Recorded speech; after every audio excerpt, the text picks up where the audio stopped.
دین اسلام پر مجھے یا رب استقامت تو مرحمت فرما۔ الحمدللہ رب العالمین والصلاة والسلام علی سید الانبیاء والمرسلین، اما بعد فاعوذ باللہ من الشیطان الرجیم، بسم اللہ الرحمن الرحیم۔ الصلاة والسلام علیک یا رسول اللہ وعلی آلک واصحابک یا حبیب اللہ۔ الصلاة والسلام علیک یا نبی اللہ وعلی آلک واصحابک یا نور اللہ۔ محترم اور پیارے اسلامی بھائیوں اور مدنی چینل کے ناظرین، پروگرام قصص النساء یعنی خواتین کے واقعات کے نئی ایپیسوڈ کے ساتھ حاضر ہیں، اور آج انشاءاللہ تبارک و تعالی ہم بات کریں گے حضرت ام سلیم انصاریہ رضی اللہ تعالی عنہا کے ایک واقعے کے بارے میں۔ درود شریف کی فضیلت سماعت فرمائیے۔ نبی رحمت شفیع امت صلی اللہ تعالی علیہ وآلہ وسلم نے ارشاد فرمایا، جو مجھ پر ایک مرتبہ درود پاک پڑھتا ہے اللہ تعالی اس پر 10 رحمتیں نازل فرماتا ہے۔ صلو علی الحبیب صلی اللہ تعالی علی محمد وعلی آلہ وصحبہ وبارک وسلم۔ محترم ناظرین، حضرت انس بن مالک مشہور صحابی ہیں رضی اللہ تعالی عنہ، 10 سال نبی کریم علیہ الصلاۃ والسلام کی خدمت بابرکت میں رہنے کا شرف اور اعزاز پایا۔ ان کی والدہ محترمہ ہیں حضرت ام سلیم انصاریہ رضی اللہ تعالی عنہا۔ حضرت ام سلیم کی شادی پہلے مالک کے ساتھ ہوئی تھی، اس کے بعد آپ کی شادی حضرت سیدنا ابو طلحہ انصاری رضی اللہ تعالی عنہ کے ساتھ ہوئی۔ اور یہ واقعہ جو آپ سے شیئر کیا جا رہا ہے یہ اس وقت کا ہے جب حضرت ام سلیم رضی اللہ تعالی عنہا حضرت ابو طلحہ کے نکاح میں تھیں۔ بخاری شریف میں ایک واقعہ ملتا ہے جس میں نبی کریم صلی اللہ علیہ وسلم ایک بچے جن کا نام ابو عمیر ملتا ہے ان سے گفتگو فرمائی، ان کی چڑیا کے بارے میں جو مر گئی تھی، اور یا ابا عمیر کے ساتھ نبی کریم علیہ الصلاۃ والسلام نے انہیں خطاب کیا۔ یہ ابو عمیر جو بچہ ان سے متعلق یہ واقعہ ہے، چھوٹی عمر میں ان کا انتقال ہو گیا تھا، حضرت ام سلیم کے بیٹے تھے۔ واقعہ کچھ یوں ہے کہ یہ ابو عمیر جب چھوٹی عمر میں تھے تو بیمار ہو گئے۔ حضرت ابو طلحہ رضی اللہ تعالی عنہ کام کاج کے سلسلے میں گھر سے باہر تھے۔ اتفاق ابو عمیر کا وقت آخر آ گیا۔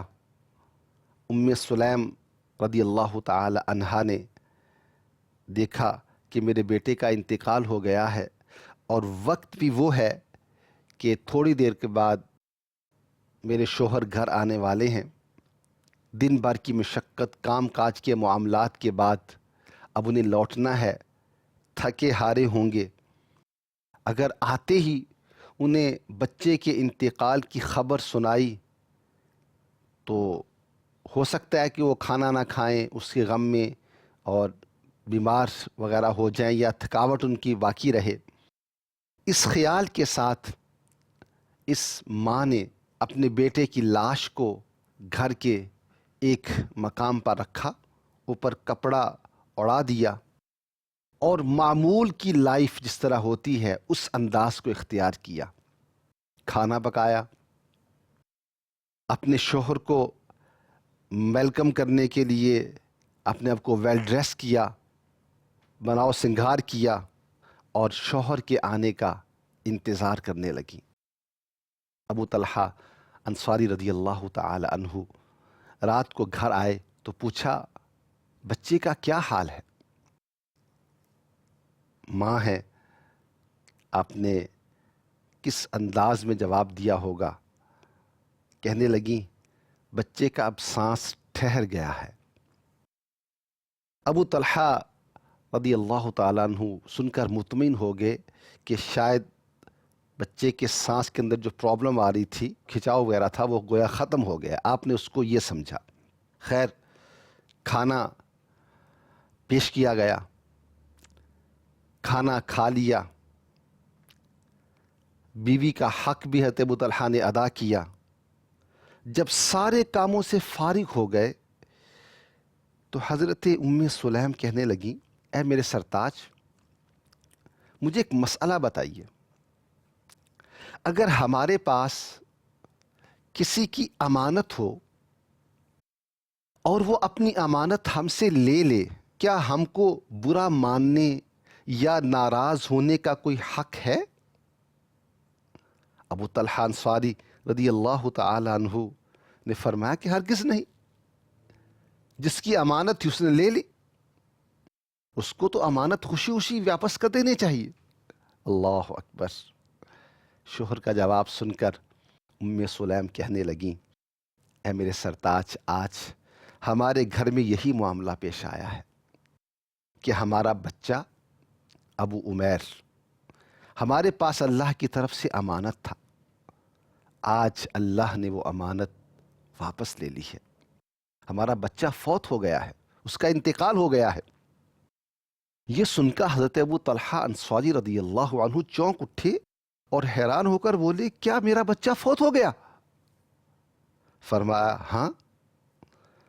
حضرت ابو طلحہ نے فرمایا کہ تم نے تو کہا تھا کہ اس کی سانس کا کھچاؤ ختم ہو گیا ہے، تھم گیا ہے. بیوی بولی، جی ہاں، مرنے والا کہاں سانس لیتا ہے.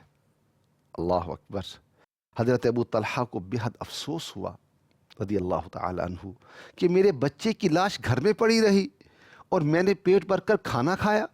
بیوی نے اپنا خیال ظاہر کرتے ہوئے کہا کہ آپ دن بھر کے تھکے ہوئے گھر آئے تھے، میں فوراً ہی اگر بچے کی موت کا حال کہہ دیتی تو آپ رنج و غم میں ڈوب جاتے، نہ کھاتے نہ آرام کرتے.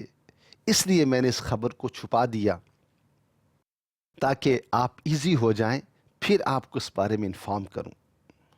حضرت ابو طلحہ رضی اللہ تعالی عنہ صبح کو مسجد نبوی شریف میں نماز فجر کے لیے گئے اور رات کا پورا ماجرا نبی کریم علیہ الصلاۃ والسلام سے عرض کیا. حضرت ام سلیم کا طرز عمل بھی بتایا. پیارے آقا صلی اللہ تعالی علیہ وآلہ وسلم نے حضرت ابو طلحہ کے لیے خیر و برکت کی دعا فرمائی. اس دعائے نبوی کا اثر یہ تھا کہ اسی رات کی برکت سے حضرت بی بی ام سلیم کے ہاں کچھ عرصے کے بعد ایک بچہ پیدا ہوا جس کا نام عبداللہ رکھا گیا، اور ان عبداللہ کے بیٹوں میں بڑے بڑے علماء پیدا ہوئے. میرے پیارے اور محترم اسلامی بھائیوں اور مدنی چینل کے ناظرین، جنتی زیور نامی کتاب میں علامہ عبد المصطفیٰ اعظمی اس واقعہ کو نقل کرنے کے بعد ارشاد فرماتے ہیں، بی بی ام سلیم سے صبر کرنا سیکھیے. شوہر کو آرام پہنچانے کا طریقہ اور سلیقہ بھی اس واقعہ سے ذہن نشین کر لیجئے اور دیکھو کہ آپ نے کیسی اچھی مثال دے کر شوہر کو تسلی دی. اگر ہر آدمی اس بات کو اچھی طرح سمجھ لے تو کبھی بھی بے صبری نہ کرے گا. محترم ناظرین، ذرا غور کیجئے، مائیں غور کریں، ماں کو اپنی اولاد سے کتنی پیار محبت ہوتی ہے، کتنا پیار ہوتا ہے. پھر چھوٹا بچہ، ماں کی شفقت اور محبت ایک طرف، ماں کی قلبی احساسات ہیں، قلبی کیفیت ہے ماں کی کہ اس کے بچے کی لاش ایک طرف پڑی ہوئی ہے، دوسری طرف اپنے شوہر کی دلجوئی اور اس کی خاطرداری کا دل میں معاملہ ہے کہ اس نے تھکا ہارا کام کاج کی مشقت کر کے آنا ہے اپنی فیملی کی بہتری کے لیے، اپنے بچوں کی دنیاوی آسائشیں ان کے لیے، ان کی تمناؤں اور آرزوؤں کو پورا کرنے کے لیے مشقت اٹھانے کے لیے گھر سے باہر ہے. شوہر دن بھر کی مشقت کے بعد گھر آتا ہے تو فطری طور پر اس کی ایک تمنا اور خواہش ہوتی ہے کہ اس کو اچھے انداز میں ویلکم کیا جائے، سیداتنا ام سلیم رضی اللہ تعالی عنہا کا یہ طرز عمل ہماری اسلامی بہنوں کے لیے، آج کی مسلمان عورت کے لیے کیسا زبردست ایک میسج دے رہا ہے. کس طرح اپنے شوہر کو ویلکم کرنا چاہیے. یہ استقبال اس کی ساری تھکاوٹ کو دور کر دیتا ہے. اس سے اس کا حوصلہ بڑھتا ہے، کل کے کام کاج کے لیے اپنے آپ کو وہ تیار کرتا ہے. اس کو روزانہ جانا ہے، اپنے بچوں کے لیے، اپنی فیملی کے لیے حلال روزی کی طلب کے لیے نکلنا ہے. ایک اس کی بیوی کا اسمائلنگ فیس اور اس کے ڈیل کرنے کا انداز، اس سے اس کو حوصلہ ملتا ہے. آج اس کی بہت ضرورت ہے. کہیں ایسا بھی ہوتا ہوگا کہ شوہر دن بھر کی تھکاوٹ کے بعد گھر آتا ہوگا اور اس سے پہلے کہ اس کو پانی پیش کیا جائے، پہلے زوجہ محترمہ کا معاملہ یہ ہوتا ہوگا کہ دن بھر کی سٹوری سنائی جاتی ہوگی. آپ کے بچے نے یہ کر دیا، آپ کے فلاں نے یہ کر دیا، دیکھو آپ نہیں تھے تو یہ ہوا، یہ کام صحیح نہیں ہے، وہ کام درست نہیں ہے، یہ کام کرنے والا ہے، وہ کام بھی کرنا ہے. یہ ایک لسٹ اس کے سامنے تیار کر دی جائے، تھوڑی دیر کے لیے رک کر سوچا جائے. وہ ابھی ایک ایفرٹ اور سٹرگل اور کوشش کر کے گھر آ رہا ہے. اس کو فرسٹ آف آل آپ کی طرف سے رسپانس کیسا چاہیے، جس میں ایک اپریسیشن بھی ہو، حوصلہ افزائی بھی ہو، اور تاکہ وہ ان کلمات کو یا ان الفاظ کو یا اس انداز کو دیکھ کر وہ اپنے آپ کو مزید حوصلے والا پائے اور کل کے لیے اپنے آپ کو تیار کرے. گھر کا سکون اس کے اندر پوشیدہ ہے محترم ناظرین. جہاں اچھا ماحول ہوتا ہے وہاں گھر میں ایسا بہت کم ہوتا ہوگا کہ میاں بیوی کی آپس میں لڑائی ہوتی ہو. حضرت ام سلیم کا یہ طرز عمل بہت کچھ سکھا رہا ہے. ایک تو یہی سکھایا جا رہا ہے کہ شوہر کو اللہ رب العزت نے، دین اسلام نے جو اہمیت اور ویلیو دی ہے اس کا لحاظ بھی کیا جانا چاہیے. روایات کے مفہوم کے مطابق شوہر کے پورے جسم سے اگر فرمایا خون پی بہتا ہو اور عورت اس کو زبان سے چاٹے پھر بھی حق کے شوہر ادا نہ ہو، یہ اس کی امپورٹنس بیان کرنے کے لیے کہا جا رہا ہے. یقیناً عورتوں کے حقوق بھی الگ سے بیان کیے گئے ہیں، لیکن بھی اس وقت ہمارا جو ٹاپک ہے وہ یہ ہے کہ ایک بیوی جو ہے وہ کس طرح اپنے شوہر کو ٹریٹ اسے کرنا چاہیے، اور وہ ہمیں اس واقعے سے سیکھنے کو مل رہا ہے. حضرت سیدہ ام سلیم رضی اللہ تعالی عنہا کے اس واقعہ سے ہمیں ایک اور بات بھی سیکھنے کو ملتی ہے، اور وہ ہے صبر کا مظاہرہ. جی ہاں، ماں کے لیے کتنے اس کے دل پر چھریاں چل رہی ہوں گی جب اس کو یہ سوچتی ہوگی کہ میرے بیٹے کی لاش گھر میں پڑی ہے. ہمارے ہاں بدقسمتی سے بعض مقامات پر ایسا بھی سننے کو ملتا ہے کہ اگر کسی کا بچہ فوت ہو جائے تو ایسے ایسے کلمات معاذ اللہ زبان سے نکالے جاتے ہیں، اللہ تعالیٰ کی ناشکری کی جاتی ہے، بلکہ بعض اوقات تو معاذ اللہ کفریہ کلمات تک بک دیے جاتے ہیں. اللہ تبارک و تعالیٰ جل و علا کی طرف ایسے باتوں کی نسبت کی جاتی ہے جو اس کی شان کے لائق نہیں ہے. آپ کا طرز عمل کیا بتاتا ہے کہ مصیبت یہ ایک زندگی کا حصہ ہے. انسان کو بہت سے ایسے معاملے لائف میں درپیش ہونے ہیں جہاں اس کو پیشنس کے ساتھ، صبر کے ساتھ، ہمت کے ساتھ ان کو برداشت کرنا ہے. اگر بندہ وہاں ٹالرنس کا مظاہرہ نہیں کرے گا، بندہ وہاں برداشت کا مظاہرہ نہیں کرے گا، تو پھر وہ ہر وقت ٹینشن میں رہے گا.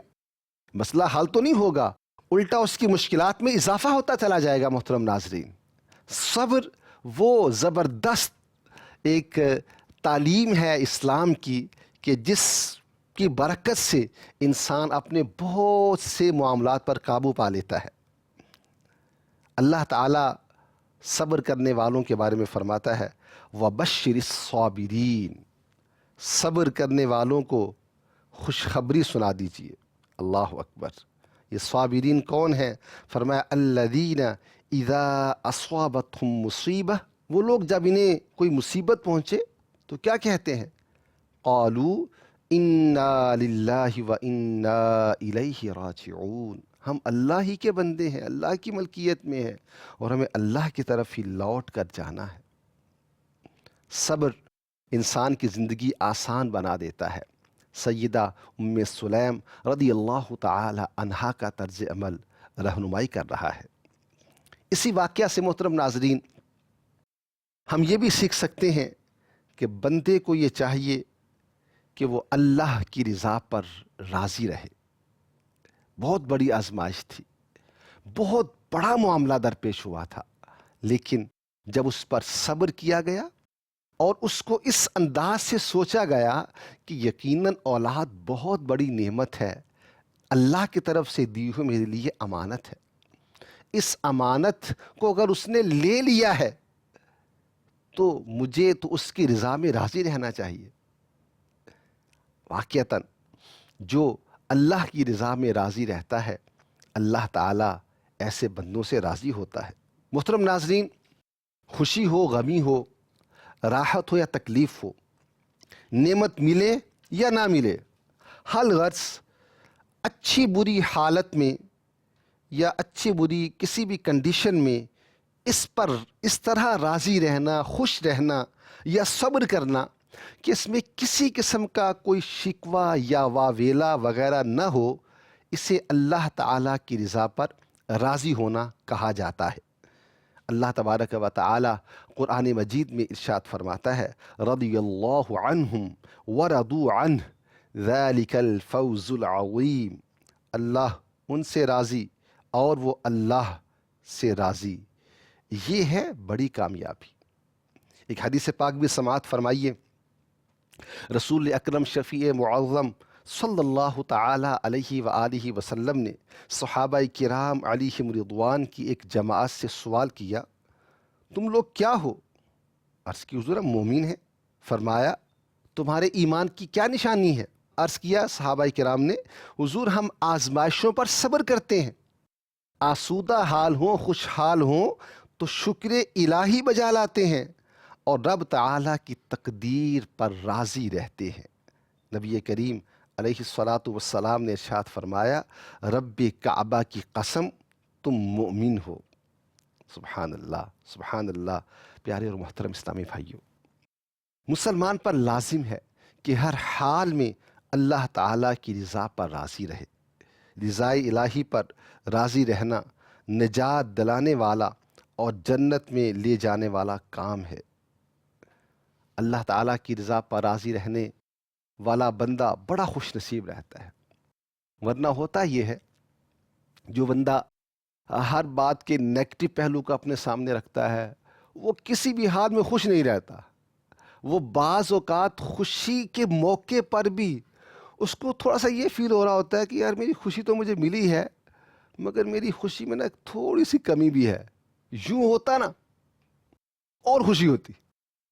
اب وہ جو یوں ہوتا ہے اس کے حصول جو اس کے پاس نہیں ہے، اس کی وجہ سے وہ اپنے آپ کو غمناک کر لیتا ہے، اور جو اس کے پاس، فرض کرتے ہیں سمجھانے کے لیے مثال دیتا ہوں، اگر اس کے پاس 95% خوشی اس کو ملی ہوئی ہے، 5% اس کی خوشی نہیں ملی، تو اس کو وہ 5% نہ ملنے کا غم اس پر ایسا غالب آ جاتا ہے کہ وہ اپنی 95% خوشی کو بھی سیلیبریٹ نہیں کر پاتا۔ نتیجہ کیا ہوتا ہے کہ وہ خوشی جو حالانکہ اگر وہ چاہتا تو اس 95% خوشی کو خوب انجوائے کرتا، اللہ تعالیٰ کا شکر بجا لاتا اور اس سے فائدہ اٹھاتا، لیکن وہ بیچارہ اس 5% نہ ملنے کے لیے وہ پریشان رہتا ہے اور اس سے بھی اپنے آپ کو محروم کر دیتا ہے۔ ہماری لائف میں ایسے بہت سے انسیڈنٹس آتے ہیں، ہمارے پاس ہمیں بہت سی خوشیاں مل جاتی ہیں، ہم چاہیں تو ان کو سیلیبریٹ کریں، چاہیں تو منا لیں، اور چاہے تو جو خوشی نہیں ملی اس کے لیے اپنے کو غمزدہ رکھیں۔ یہ ہمارے اپنے ہاتھ میں ہے، اور یاد رکھیں جو خوشی کو منا لیتا ہے اس کو اور خوشی مل جاتی ہے۔ جو خوشی کو سیلیبریٹ کرتا ہے نا، اس کا وقت اچھا گزر جاتا ہے، اس کا ٹائم اچھا پاس ہو جاتا ہے، بمقابلہ اس شخص کے کہ وہ جو تھوڑی سی نہیں ملی اس کے پیچھے لگا رہتا ہے۔ بعض اوقات تو ایسا شخص پھر شکوہ اور شکایت پر اتر آتا ہے، لیکن اس کی تسلی نہیں چونکہ ہوتی، تو وہ نعمتوں سے لطف اندوز ہونے کی بجائے وہ ان باتوں کی طرف جو اس کو نہیں ملی اس طرف لگ پڑتا ہے، نتیجہ بعض اوقات کیا ہوتا ہے کہ یا تو وہ جس کے پاس وہ نعمت ہوتی ہے اس سے وہ جیلسی فیل کرنا شروع کر دیتا ہے. جیلسی فیل نہ بھی ہو، خواہ مخواہ کی کڑن، خواہ مخواہ کی ایسی سوچوں میں لگا رہتا ہے، اور میرے پاس گاڑی ہوتی تو کیا مزہ ہوتا. حالانکہ اس کے پاس موٹر سائیکل موجود ہے، وہ اس سے فائدہ نہیں اٹھا رہا، اس کو گاڑی نہ ملنے کا غم جو ہے وہ لے کر بیٹھا ہوا ہے.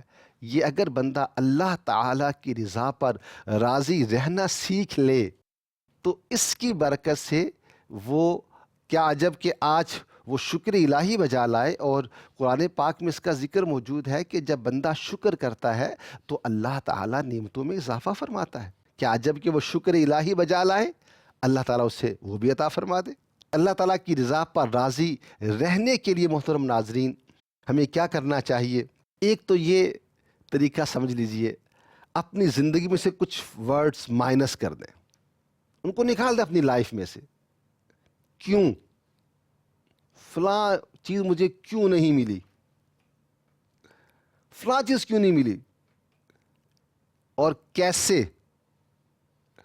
کیسے کا مطلب کیا ہے کہ مجھے یہ تو مل گیا مگر وہ کیسے حاصل کروں، مجھے وہ خوشی کیسے ملے گی، مجھے وہ چیز کیسے ملے گی. جو اس کے پاس موجود ہے اس کو انجوائے نہیں کر رہا، وہ کیسے کی طرف جا رہا ہے، وہ کیسے ملے گی. اور بعض اوقات یوں بھی ہوتا ہے، یہ تو فیوچر کی بات ہو رہی ہے نا کہ وہ کیسے حاصل کروں گا. اور بعض لوگ کیا کرتے ہیں، جو وقت گزر چکا ہوتا ہے نا اس کے بارے میں سوچ سوچ کے پریشان ہو رہے ہوتے. یار اگر یوں نہ ہوتا، اگر اس دن میں یہ ڈیل کر لیتا نا، آج میں کہاں ہوتا. اگر میں نے اس دن فلاں جاب کے لیے اپلائی کر دیا ہوتا، اگر میں نے فلاں موقع پر اس موقع پر میں نے یہ اسٹیپ لے لیا ہوتا تو پتہ نہیں آج میں کہاں ہوتا. بات کہتے ہیں کاش میں نے کر لیا ہوتا، کاش میں یوں نہ کرتا، کاش میں یوں نہ کرتا، کاش یوں نہ ہوتا، کاش یوں ہو جائے. وہ اگر کاش کے چکر میں ہی سوچتا بندہ رہتا ہے اور اس سوچ میں ہی بیچارہ اپنی زندگی گزار رہا ہوتا ہے. کاش ایسا ہو کہ وہ جو اس کے پاس چیزیں ہیں ان کو انجوائے کرنا سیکھے اور اللہ تعالیٰ کی رضا پر راضی رہنا سیکھے.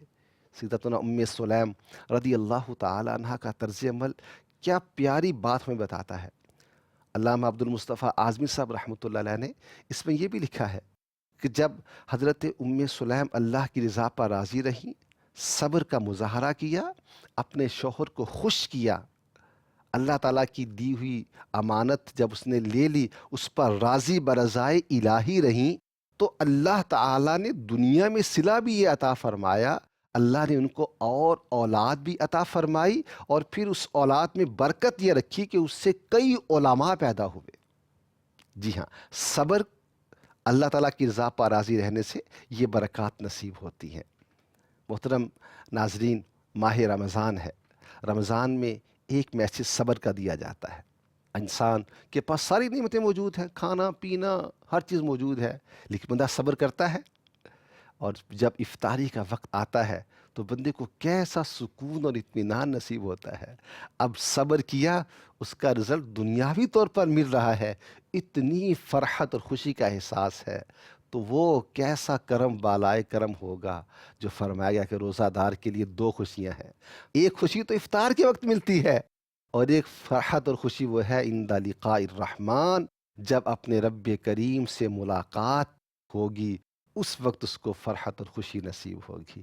صبر اپنی زندگی میں داخل کر لیں گے تو زندگی گزارنا آسان ہو جائے گا. آج کے ہمارے اس پروگرام کا میسج بھی یہی ہے.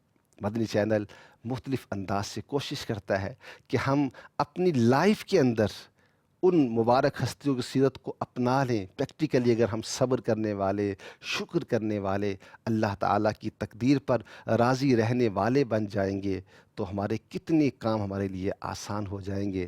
مدنی چینل دیکھتے رہیے، اس کی دعوت کو عام کرتے رہیے، جو سنا ہے اس پر عمل کی کوشش کرتے رہیے، نیکی کے پیغام کو آگے بڑھاتے رہیے. نیک اعمال کے مطابق زندگی گزارنے کی کوشش کرتے رہیے. انشاءاللہ تبارک و تعالی اللہ نے چاہا دنیا آخرت میں برکات نصیب ہوگی. اللہ تعالی ہمیں عمل کی توفیق عطا فرمائے. آمین بجاہ النبی الامین صلی اللہ تعالی علیہ وآلہ وسلم. دین اسلام پر مجھے یا رب استقامت تو مرحمت فرما.